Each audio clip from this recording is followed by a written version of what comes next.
La 1:10 en estos momentos y ya tenemos con nosotros a nuestro invitado, a uno de nuestros invitados de hoy, que es Rafael González Millán, con el que tenemos la suerte de departir un poquito todos los años, porque él, aunque vive en Madrid, pues afortunadamente viene a su tierra estos meses de verano para disfrutar también de estar con su familia y siempre ligado a alguna actividad de tipo cultural en este caso. Bueno, antes que nada vamos a dar la bienvenida. Rafael, buenas tardes. Buenas tardes, Pepe, y un saludo muy afectuoso a todos nuestros televidentes salugueños. Sí, exacto. Rafael, siempre vinculado, en este caso, a la ONCE, él ha ostentado durante mucho tiempo un cargo muy importante a nivel internacional, incluso dentro de la organización de la ONCE.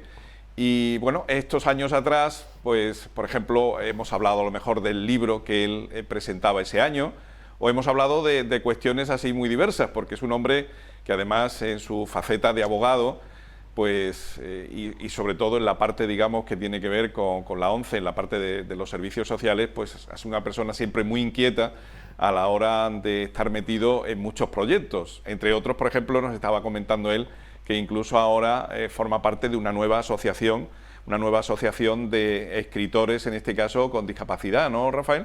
Sí, me cabe el honor de haber sido promotor, uno de los promotores de esta asociación a nivel nacional de escritores con discapacidad, porque evidentemente la creatividad no tiene límite, la creatividad cada uno tenemos la que tenemos, y eso da igual que veas, que no veas, que oiga, que no oiga, que puedas andar, que no puedas andar o que tenga plena facultad de todo, ¿no? Pero sí es verdad que en el mundo editorial pues hay una serie de obstáculos que tenemos que sufrir más las personas con discapacidad que las personas que no tienen discapacidad. No pongo un ejemplo, cuando se trata de fases editoriales donde la vista es esencial, puede ser la maquetación, puede ser, digamos, la creación de portadas, etcétera, pues ahí evidentemente pues tenemos muchas limitaciones, ¿no?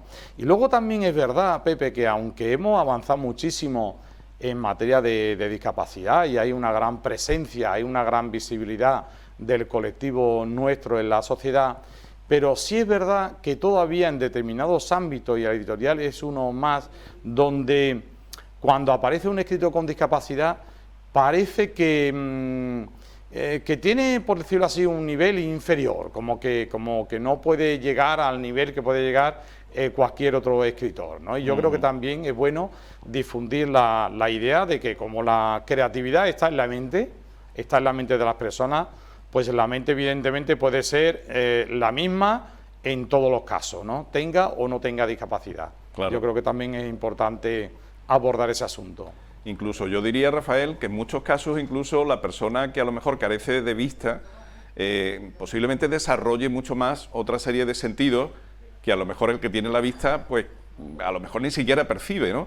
Y es capaz a lo mejor de trasladar a esos escritos pues determinadas emociones, determinados elementos que pasarían desapercibidos para un vidente, por así decirlo, a una persona que vea, ¿no? Bueno, te puedo decir, yo soy miembro de tertulias literarias, algunas ya con bastantes años, donde compartimos cada mes una sesión con los escritores de turno, aquellos de los que leemos el libro ese mes, ¿no?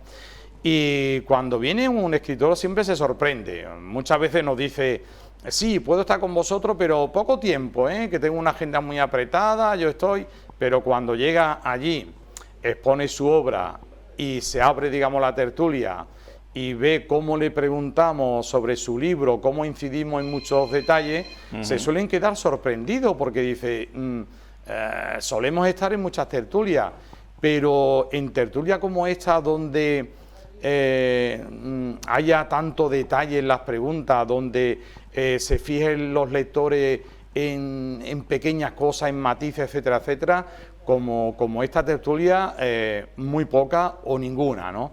Eso quiere decir que tal vez el nivel de concentración, en nuestro caso, de las personas ciegas, a la hora de leer un libro, permite atisbar, ver cosas que a lo mejor un lector vidente pues se le puede escapar, claro. Eso puede suceder, ¿no? Sí. Otro ejemplo, yo en lo que es mi escritura, cuando lanzo mis escritos a gente que ven, la verdad que se sorprende el nivel de detalle con que yo describo las cosas, lo que son las escenas, las personas, etcétera, etcétera, ¿no? Y eso quiere decir que aunque no veamos, evidentemente decía antes que la mente guarda todo un mundo de colores, de imágenes, de sensaciones, y ese mundo que tú tienes en la mente lo puede trasladar a las páginas. Claro. Y entonces en ese momento quien ha escrito eso ya deja de ser ciego o sordo o cojo o lo que sea, ¿no? Sí, lo que está escrito y ya forma parte más del lector que del escritor, ¿no? Exacto. Pues sí, la verdad es que sí, coincido totalmente contigo, de que eso es así. Bueno, hay que decir que además, Rafael... permíteme, Pepe, perdona que te corte, que para mí Sanlúcar es un mundo de vocación. Claro. Porque yo mi infancia, evidentemente, la pasé viendo a Sanlúcar, claro, viendo los colores, las casas, las macetas, las flores, el mar, Doñana.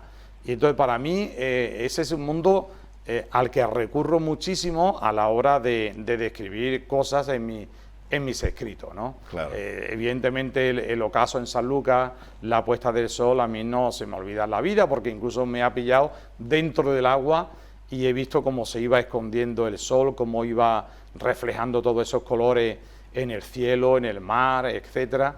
Esas son imágenes que tú guardas dentro y te sirven muchísimo, en mi caso, de cara al futuro ya sin visión, para poder seguir escribiendo, pues describiendo esas imágenes. Sí, sí, sí, sí. Bueno, Rafael, y en el caso, por ejemplo, de que la persona haya sido ciega de nacimiento, ¿es posible también imaginarse un poco lo que es la realidad? Yo sé que en el caso tuyo es distinto, porque tú perdiste, como tú bien nos explicas, la vista ya, digamos, como adolescente o como joven en este caso, pero la persona que ha nacido sin visión, ¿es capaz de imaginarse el mundo, por ejemplo, como es?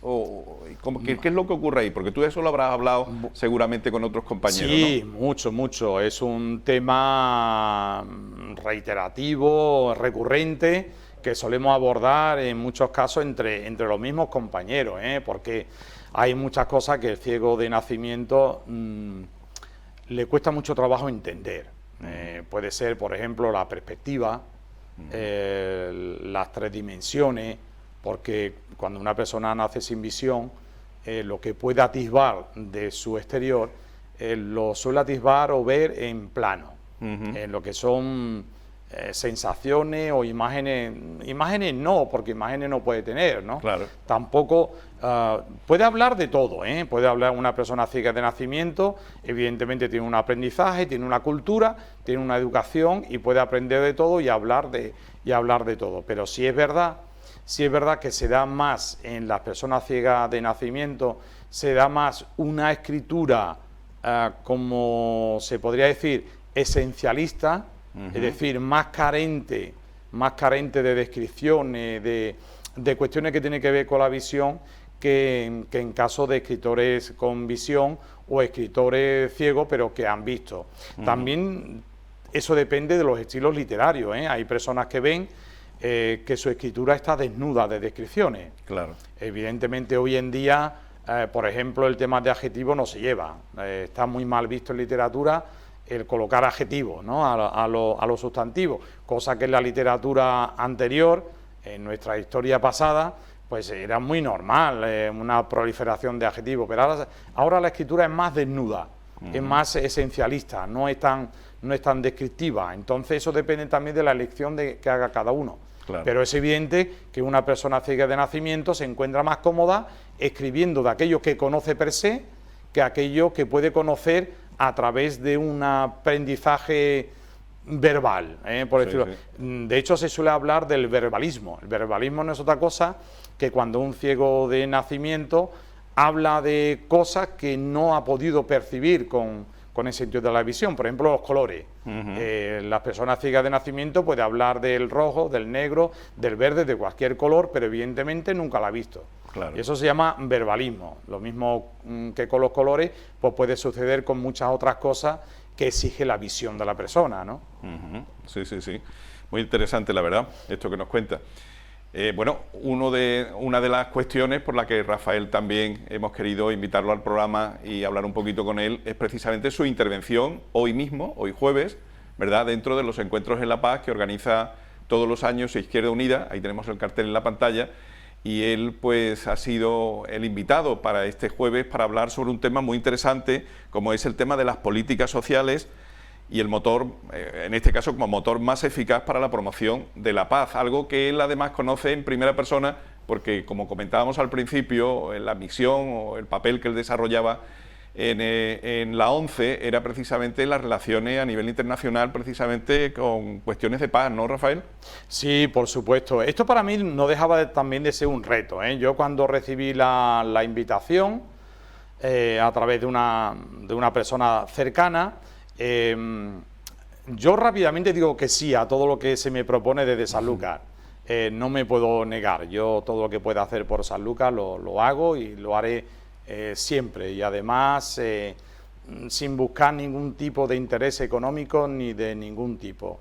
Sí. Entonces yo acepté rápidamente, pero evidentemente el tema de la paz no es mi campo, o sea, yo no, aunque he tenido vinculación por mi trabajo con la política, porque he tenido que relacionarme con las diferentes administraciones, tanto a nivel nacional como autonómica, también con la administración europea. Yo estuve trabajando 20 años con las instituciones europeas y eso evidentemente pues te hace estar cerca de la política, con todo los respeto a toda ideología como tiene que ser. Pero también evidentemente fui testigo del nacimiento de la Convención de la ONU sobre protección de los derechos de las personas con discapacidad en 2007, con la participación incluso de la ONCE en el Comité de Derechos Humanos de la ONU, y en otras muchas instancias. También representé a España en foros como la de la Presidencia de la Unión Europea o como la Asamblea de la Convención Europea de los Derechos Humanos.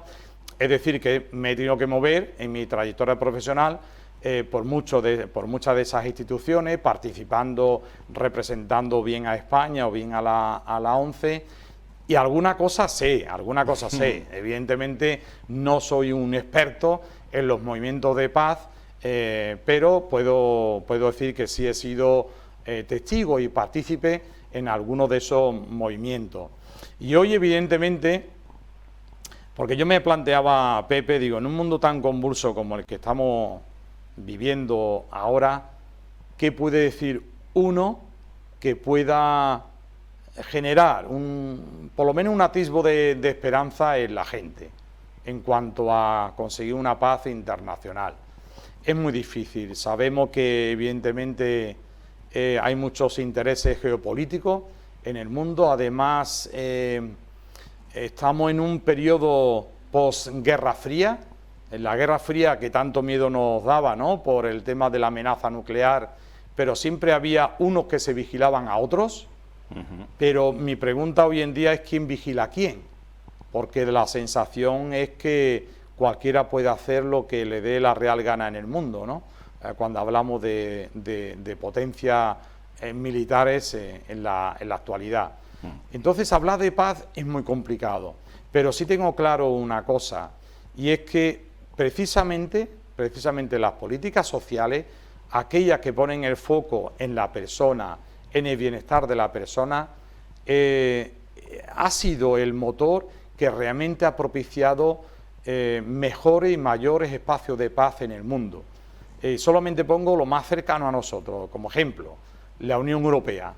La Unión Europea es un espacio en Europa, es un espacio donde durante toda la historia ha habido derramamiento de sangre, constantemente guerra, España contra Francia, Francia-Alemania, Alemania contra el Imperio austrohúngaro en algunos momentos, el Reino Unido. Es decir, aquí nos hemos peleado todos contra todos, sí, y todos nos hemos matado. Pero sin embargo, después de la Segunda Guerra Mundial, gracias a líderes importantísimos en el contexto internacional y europeo, como podía ser Robert Schuman o Konrad Adenauer, y otras personas más, propiciaron aquello que se inició como la Comunidad Económica Europea, junto con la Comunidad Europea del Carbón y el Acero, y Euratom para temas de energía atómica, nuclear, y que luego llegó ya en los años 90 con el Acta Única de creación de la Unión Europea, ¿no? Y yo creo que todos estaremos de acuerdo con que la Unión Europea es el marco internacional donde mayor grado de seguridad, paz y bienestar social se ha dado en el mundo. Somos una isla. ¿Y eso por qué ha sido posible? Pues ha sido posible porque en Europa, en la Unión Europea, es donde más se ha desarrollado lo que se denomina el estado del bienestar. El estado del bienestar no es otra cosa que establecer un sistema de pensiones para todos, que establece un sistema sanitario para todos, que establece un sistema educativo para todos y más recientemente establecer un sistema de atención a las personas en situación de dependencia. Eso permite que evidentemente cada ciudadano pueda afrontar un futuro con garantía si se esfuerza, sabe que va a tener oportunidades para desarrollarse a nivel personal, profesional, etcétera. Y esto es lo que hemos construido entre todos. Y esto evidentemente es lo que tenemos que preservar a toda costa. No podemos perderlo, no podemos renunciar a lo que hemos creado, que es un ejemplo en todo el mundo. Y las amenazas ahora son muy importantes. Hay extremismos que tienen la intención de una o de otra manera acabar con lo que es la Unión Europea. Todos son críticas a lo que significa las instituciones europeas y yo creo que evidentemente podemos criticar cosas que se hacen mal, pero es mucho más lo bueno que tenemos que lo malo. Y eso lo tenemos que defender a capa y espada, ¿no? Por eso me quiero centrar hoy precisamente en eso, en que las políticas sociales, las políticas que tienen en cuenta al ciudadano, respetando sus derechos, son las que realmente propician la paz y la seguridad dentro de los países y también a nivel internacional, porque cuando se genera esos territorios, esos espacios internacionales de paz y seguridad, evidentemente el nivel de conflicto se reduce y por tanto hay menos amenaza a la paz internacional. Pues sí, todo esto que nos cuenta Rafael, imagino que formará un poco parte también de esa conferencia que vas a ofrecer hoy, ¿no, Rafael? Sí, claro, vamos a desarrollarlo, vamos a situarnos en el contexto internacional, vamos a hacer un recorrido histórico de cómo se han gestionado el conflicto, porque el conflicto, Pepe, es algo consustancial al ser humano. Claro. En la medida en que mis intereses no se alinean con los tuyos, pues evidentemente ya tenemos ahí una colisión, claro, un conflicto. ¿Cómo lo resolvemos? ¿A tortazos o lo resolvemos de forma pacífica, ¿no? Pues eso ha tenido también un recorrido en la historia entre los ciudadanos y entre los países, ¿no? Vamos a hacer ese recorrido, esa semblanza histórica y vamos a centrarnos también en el hoy, en la actualidad, en nuestro mundo actual y qué podemos esperar o qué podemos hacer o cómo debemos concebir los movimientos pacifistas para que realmente se pare la barbarie que estamos viviendo. Es que estamos todos los días abriendo los telediarios, comiendo en nuestras casas tan tranquilamente y viendo cómo mueren cada día cientos de personas, los miles y miles de niños que están siendo masacrados, o bien con armas, bombas, o bien haciéndole pasar un hambre atroz. Y no podemos ser impasibles ante esa barbarie. No podemos volver atrás en la historia donde millones de personas eran masacradas simplemente porque no pertenecían a nuestra raza o porque no tenían la misma confesión religiosa. No podemos permitir eso. Tenemos que generar un mundo mucho más tolerante. ¿Qué sería de nuestra sociedad sin la aportación reciente de tantas personas que han venido de otros lugares, de otros países? ¿Quién cuidaría a nuestros enfermos, a nuestros mayores? ¿Quién atendería muchos servicios públicos a nivel de calle, a aquellos servicios que ya no son atractivos para nosotros mismos? Yo creo que todos somos conscientes de que vivimos en un mundo donde la interrelación es necesaria, donde tenemos que ayudarnos los unos a los otros, donde tenemos que ver y saber que el bienestar nuestro va a depender del bienestar de los demás, que no somos seres que podamos generar islas en nuestras vidas propias frente a los demás, que somos interdependientes, ¿no? Claro que sí. Y lo mismo que somos interdependientes como ciudadanos, también somos interdependientes entre países. Unos países aportan unas cosas, otros países aportan otras, y no podemos solucionar los conflictos a base de bombas. Eso es horrible, sí. Es retroceder, estamos volviendo de alguna manera a lo que es el ideario de una vida en la jungla, ¿no? Claro. Y eso no puede ser. Sí, sí, sí. En fin, pues ya ven ustedes que la conferencia va a resultar seguro, súper interesante. Así que no le preguntamos nada más a nuestro amigo Rafael para que... Bueno, hay otros ingredientes que no, hay otros ingredientes que no son tan, digamos, duros, ¿no? Porque sí. Voy a estar bien acompañado, porque, sí, ¿no? Bueno, ya sabe que mi mujer Sandra me acompaña siempre en estas cuestiones. Sí. Va a realizar una lectura para amenizar la conferencia, que no sea un simple monólogo, va a realizar una lectura que yo creo muy interesante, y también me va a acompañar una músico de aquí de Sanlúcar, una músico joven, María José Rangel, flautista, que está desarrollando su vida profesional en Barcelona, pero que en Sanlúcar cada vez que viene también participa en cosas, y con su flauta también va a amenizar esta noche la conferencia con temas que tienen mucho que ver con lo que estamos hablando, sí, con lo que es el tema de derechos humanos, el tema de lo que es la destrucción y lo que es el no respetar a los demás simplemente porque tengan otra raza u otra religión, ¿no? Exacto. Rafael nos comentaba también que él no tiene en principio ninguna vinculación política y que la conferencia la ofrece, aunque está dentro de esos encuentros de la paz que organiza Izquierda Unida, pero que él no forma parte de la coalición, ni mucho menos, sino que lo hace a título personal, en este caso como persona que entiende de estas cuestiones, pero sin ningún tipo de vinculación, ¿no, Rafael? En absoluto, no. Además, yo soy muy respetuoso, de verdad, muy respetuoso con todas las ideologías. Evidentemente yo tengo la mía propia, pero mira, yo en mi etapa profesional, que ha sido larga y de responsabilidades importantes, he tratado con todos los partidos políticos, con todos los políticos, y he encontrado gente maravillosa en todas partes. Yo sé que está muy denostada la política, pero yo también quiero hacer una defensa a los políticos, a muchos políticos, la mayoría, que se dejan la piel por su país o por su pueblo o su comunidad. Lo que pasa es que sale a flote los que tienen un comportamiento nada ético, un comportamiento que dista mucho de lo que es el servicio público a los ciudadanos. Y eso evidentemente hay que perseguirlo y hay que darle, por decirlo así, la resolución que sea pertinente vía judicial o vía ciudadana, ¿no?, a través de nuestros votos. Pero yo creo que la política es necesaria, en nuestros días siempre será necesaria, y evidentemente yo también quiero, hombre, romper una lanza a favor de tantos y tantos políticos que yo he conocido y que conozco todavía, que de verdad que se dejan la piel en el camino. Está claro. Rafael, la hora de la conferencia va a ser las 21 horas, las 9 de la noche. En el patio, sí, en el patio de Centro Cultural La Victoria. La verdad es un entorno muy agradable, ¿eh? Estuve el jueves pasado, que ya estaba en Sanlúcar, y la sensación, el fresquito, al aire libre, es un sitio muy, muy agradable para pasar un buen rato.